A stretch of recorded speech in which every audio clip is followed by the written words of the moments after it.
جو بھٹوں پہ کام کر رہے ہیں, چائے کی دکانوں پہ کام کر رہے ہیں, شاپس کے اوپر کام کر رہے ہیں. تو یہ بڑی میزربل کنڈیشن ہے. اور جو غریب طبقہ ہے اس کا ریئیکشن بڑا سخت آتا ہے کہ ہم ان کو کہیں گے بچے اسکول بھیجیں, ہاں وہ کہتے ہیں جی ہمیں مطلب اپنی بریڈ اینڈ بٹر کی فکر پڑی ہوئی ہے, آپ کو تعلیم کی. اور پھر وہ اگلا سوال یہ کرتے ہیں کہ اگر بھیج دیں بچہ میٹرک کر جائے گا, ایف ایس سی کر جائے گا, دین کیا فیوچر ہے, تب آپ کون سی گورنمنٹ جاب دے رہی ہیں یا کیا کریں گے پھر. تو پھر وہ بڑے موجود. تو ٹیچر, اچھا سارا محکمہ تعلیم جو ہے نا وہ رسپانسبلٹی باٹم پہ آ کے ٹیچر پہ فکس کر دیتا ہے کہ ٹیچر جو ہے وہ ذمہ دار ہیں, وہ بچوں کو لے کے آئیں. تو میں اس آپ کے چینل کی توسط سے یہ اپیل کروں گا ہائر اتھارٹی سے کہ ٹیچر کو, جیسے میں نے بتایا کہ ون مین ون رسپانسبلٹی پہ رکھے. اس کا کام ہے پڑھانا. جو بچے کلاس میں اسکول میں آ گئے, اگر ان کو نہیں پڑھاتا پھر وہ اپنی رزق کے ساتھ جسٹیفائی نہیں کرتا. اچھا, آپ نے بڑی خوبصورت بات کی کہ ٹیچر کا کام ہے پڑھانا. اس کو اس پہ فوکس کرنے دیں, بجائے کہ اس کو مختلف کاموں میں لگائیں تو کنسنٹریشن لوز کرے گا. اور دوسری طرف آپ نے حکومتی پالیسیز کو بھی ایک بڑے پازیٹیو انداز میں آپ نے کریٹیسائز کیا. حکومتی پالیسیز کے حوالے سے جہاں تک بات ہے تو بہت سارے لوگ تحفظات کا شکار ہیں. اور جہاں تک ٹیچرز کی رسپانسبلٹی کی بات ہے تو مجھے یہاں پہ بڑی معذرت کے ساتھ اور بڑے افسوس کے ساتھ ایک یہ حالیہ جو پیر محل میں بھی ہونے والا واقعہ یاد ہے. اور اس کے علاوہ بھی ٹیچرز کے مختلف قسم کے اسکینڈلز فیمیل اسٹوڈنٹس کے ساتھ. تو اس والے سے آپ کیا کہیں گے کہ ٹیچرز کس حد تک اپنی رسپانسبلٹیز کو پوری دیکھیں جی, یہ جو پیر محل والا واقعہ ہے نا, یہ تو پوری ٹیچر کمیونٹی کے اوپر ایک نا یہ ایک بلیک مارک لگ گیا ہوا ہے. یہ بڑی مجھے سن کے دیکھ کے بڑی تکلیف ہوئی. تو اس میں پھر میں وہی بات دہراؤں گا کہ جب ہم میل اور فیمیل اسٹوڈنٹس کو, میل اور فیمیل ٹیچرز کو ایک پلیٹ فارم کے اندر ایک انڈر ون امبریلا اکٹھا کر دیتے ہیں, تو دیکھیں یہ اپوزٹ جو صنف ہے اس کی اٹریکشن تو ہے, یہ نیچرل ہے. اب ہم کاپی کرتے ہیں یورپ کو, ان لوگوں کے ملکوں کو کاپی کرتے ہیں. اور یہ اسکینڈلائزیشن جو ہے آپ دیکھیں, یہ تو یونیورسٹی لیول سے آپ نے دیکھا ہوگا پیچھے دنوں وہ کومل یونیورسٹی کے بھی اوپر وہ پروفیسرز کے بھی, گورنمنٹ کالج گوجرا کے آئے ہیں. تو یہ اتنے, میں سمجھتا ہوں کہ ٹیچرز کے لیے, یہ باقی ٹیچرز کے لیے بھی یہ بڑی شرم والی بات ہے. جب ہم اس طرح کی بات سنتے ہیں, لوگ دوست پوچھتے ہیں یار یہ آپ کے ٹیچر یہ کر رہے ہیں, وہ یہ نہیں کہہ رہے کہ فلاں ٹیچر کہتے ہیں آپ کی کمیونٹی کر رہی ہے. تو یہ بڑی میزربل کنڈیشن ہے. اس کا سلوشن پہ ہمیں جانا چاہیے. اگر ہم اس کو چاہتے ہیں کہ آگے سے یہ واقعات نہ ہوں تو ہمیں ان کو سیپریٹ کرنا پڑے گا. پچھلی گورنمنٹس میں یہ پالیسی رہی ہے کہ میل اسکول میں فیمیلز پڑھا رہی ہیں, ٹھیک ہے. اب میل اسکول میں جب فیمیل پڑھا رہی ہیں اور 9th 10th کے بچے, ایون دین مڈل کلاس کے جو بچے ہوتے ہیں 8ویں تک کے بچے, یہ اڈلٹ ہو جاتے ہیں. آپ والا ہمارا دور, اس سے اب بچوں کی جو بلوغت شرح ہے وہ بہت ارلی ہوگی ہوئی ہے. تو پھر نیٹ کا دور ہے, میڈیا کا یلغار ہے, تو اس کے اوپر پھر وہ ان کا یہ کتھارسس نہیں ہوتا. تو پھر اس طرح کے واقعات ہوتے ہیں.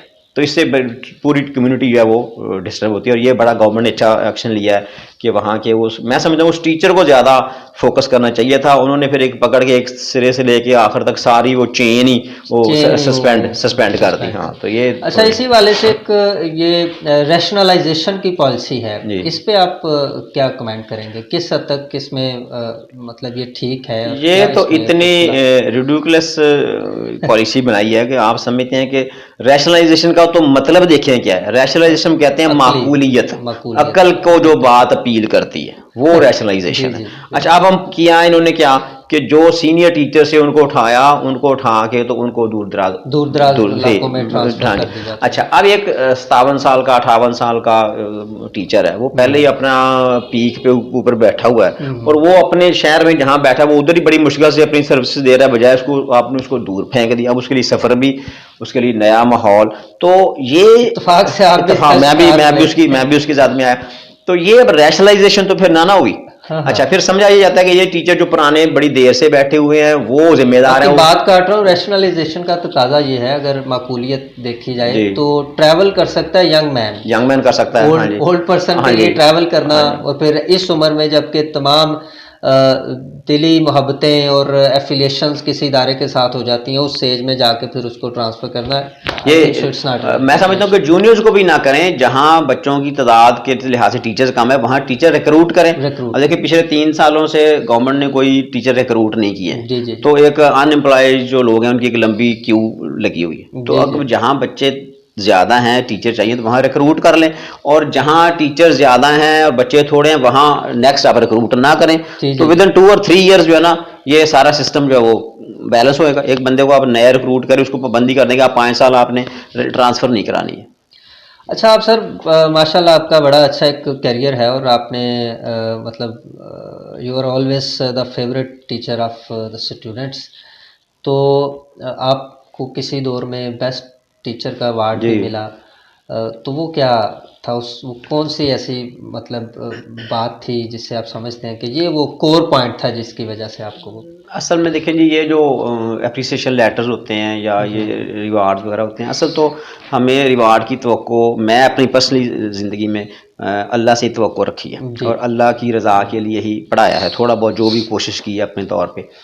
تو اگرچہ یہ چیزیں بھی انکریج کرتی ہیں، لیکن میں سمجھتا ہوں کہ اگر ٹیچر ہمارا جو ہے نا وہ صرف خوف خدا سے اور اپنی رزق کی جسٹیفیکیشن کے لیے کہے کہ یار میں اس کی تنخواہ لیتا ہوں اور میں اس کی عوض میں نے چاہے ہارڈ ہیں حالات کس طرح کے بھی ہیں، مجھے اس میں اپنی سروسز پوری اپنی جو صلاحیت کے ساتھ کام کرنا چاہیے، تو اس کو پھر ضرورت نہیں ہے اپریسیشن کی. اس کو ایک اچھے ٹیچر میں کون سی بنیادی خصوصیات ہونی چاہیے؟ اگر آپ 1 2 3 کر کے مجھے 3 4 دیکھیں جی، جو ہمارے لیے ماڈل ہے نا وہ نبی علیہ السلام کی ذات ہے، جی وہ بہترین معلم ہے، ٹھیک ہے نا جی جی. جی جی تو اگر ہم ان کی سیرت کو فالو کریں، ان کی سیرت النبی کے اوپر مطالعہ کریں، اور کم از کم کچھ نہیں تو ہفتے میں 1 2 دن اپنے ٹیچرز میں بیٹھ کے یا گھروں میں بیٹھ کے سیرت النبی کے اوپر بات کریں کہ ان کا طریقہ کار کیا تھا، وہ اپنے مخاطب سے کس طرح بات کرتے تھے، کتنی پیار سے، دھیمے لہجے سے، اور جب حالات فیوریبل ہوتے تب بات کرتے تھے. تو اگر اس کو ہم ان کو رکھیں، ان کی ذات کو سامنے رکھیں. تو دوسرا میں نے خوف خدا والی بات کی کہ اصل میں جب یہاں سے انگریز گئے تو یہاں بھی یہ کلونیل ایجوکیشن چھوڑ جی گئے. جی کلونیل ایجوکیشن میں اسے کہتے ہیں کہ آپ نے باس کے ڈر سے پڑھانا ہے، ڈی او اے او سی او یا امیجیٹ باس، اس کے ڈر سے پڑھانا ہے. اگر وہ موجود ہے تو آپ پڑھا رہے ہیں، وہ نہیں موجود تو سارے ریلیکس ہو گئے. تو یہ بات جو ہے نا یہ یہاں انگریز چھوڑ کے گئے، جی جی تو اپنے ملک میں انہوں نے یہ سسٹم نہیں چلایا. ہمارے یہاں وہ چھوڑ کے تاکہ یہ جو ہے نا یہ ڈکلائن کی طرف جائیں، یہ ترقی نہ کریں. تو میں سمجھتا ہوں کہ اچھے ٹیچرز کے لیے یہ ہے کہ ان کو اپنے رزق کی جسٹیفیکیشن کرنی چاہیے، اور یہ سوچنا چاہیے کہ یہ جو بچے ہمارے سامنے بیٹھے ہیں نا، جی ہمارے بچے بھی اسی طرح ہی کسی کے سامنے بیٹھے ہوں گے، سامنے. پڑھے. اگر آج ہم لوگوں کے بچوں کے ساتھ انصاف کریں گے، اللہ پاک ہمارے بچوں کے ساتھ انصاف کرے گا. میں نے اپنی زندگی میں یہ دیکھا ہے، بڑے بڑے جو زبردست ٹیچر تھے، جن کے بڑے بڑے نام تھے، جنہوں نے اپنی رزق کے ساتھ اپنی جاب کے ساتھ جسٹیفائی نہیں کیا، ان کے بچے میں نے کامیاب ہوتے نہیں دیکھے. یہ بڑی ایک نا عبرتناک بات ہے ہمارے لیے کہ ٹیچرز کا کل ایسٹ ہی ان کے بچے ہیں. اگر ان کے اپنے بچے ہی نہیں پڑھتے، اس کا مطلب ہے کہ وہ انہوں نے کہیں نہ کہیں انہوں نے کوئی ڈنڈی ماری ہے، اور اس وجہ سے ان کو دنیا میں بھی اللہ نے تھوڑا سا اس بات میں تھوڑا سا جھٹکا لگایا. آپ کو لگتا ہے سر آپ نے ماشاء اللہ اتنا عرصہ پڑھایا، اور آپ کو احساس ہے، آپ کو کیا فیلنگز ہیں کہ آپ you are justified in the eyes of your self?